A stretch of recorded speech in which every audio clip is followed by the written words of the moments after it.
உதாரணத்தை சொல்லி முடிக்கிறேன். ஒரு வாப்பா இருக்கிறார். ஒரு வாப்பா அவர் ஒரு பிசினஸை செஞ்சு கொண்டு போறார்.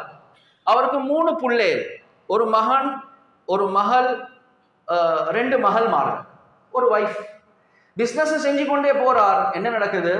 மாஷா அல்லா, மகன் படிச்சு 18 வயசு தாண்டி O level A level செஞ்சுட்டு இப்ப பிசினஸோட நுழைஞ்சிட்டார். வாப்பகம் மகனுக்கும், மகன் நீ ஹையர் ஸ்டடீஸும் செஞ்சு கொண்டிரு, இந்த கடையில வந்து வேலை செய்யன்னு சொல்றார்.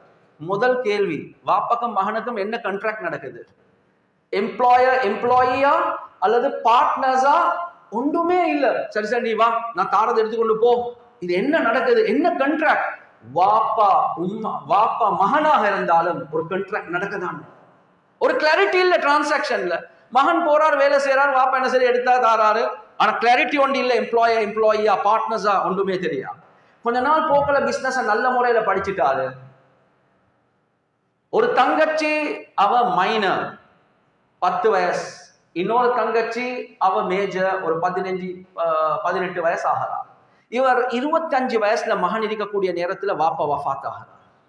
இந்த நேரத்துல மகன் முன் வந்து சொல்றாரு, பேஷனோட, ரொம்ப இறக்கத்தோட, உம்மாவை பார்த்து, தங்கச்சியை பார்த்து சொல்றாங்க, பயப்படுவானு, நான் முழு பிசினஸையும் படிச்சுட்டேன், நான் எப்படி சரி இந்த குடும்பத்தை கரை சேர்ப்பேன், எனக்கு சப்ளையர்ஸ் யாரு, கஸ்டமர்ஸ் யாரு, எல்லாம் டீட்டெயில்ஸும் இருக்குது, நான் கடை எடுத்து செய்யறேன் என்று சொல்றார்.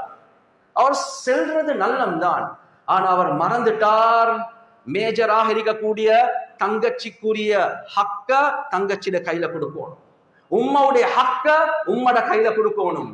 யாரு யத்தீமாக ஆஃபனாக இருக்கக்கூடிய தங்கச்சி, அந்த தங்கச்சியுடைய அந்த போஷனை இவர் வச்சு கொண்டு அதை வளர்த்து கொண்டு வந்து அவ மேஜர் ஆகினத்துக்கு பின்னால, பியூபிட்டி ஆகினத்துக்கு பின்னால அவட கையில கொடுக்கிறது.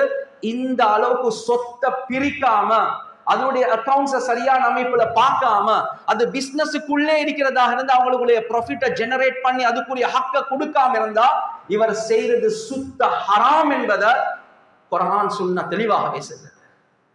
கணியத்துக்குரிய சகோதரர்களே, நண்பர்களே, எதுவரை காட்டின் உம்மா, எதுவரை காட்டின் சிஸ்டர் அந்த விஷயங்கள்ல முன் வந்து எங்கட ஹக்குகள் எப்படி என்றது விளங்கலையோ, எப்படி இருந்தாலும் யதீம் அந்த தங்கச்சி அவ எப்படி ஒரு ஒரு முடிவு ஒன்றை தருவா, அவட விஷயத்திலையும் வராசத் இருக்குதா இல்லையா?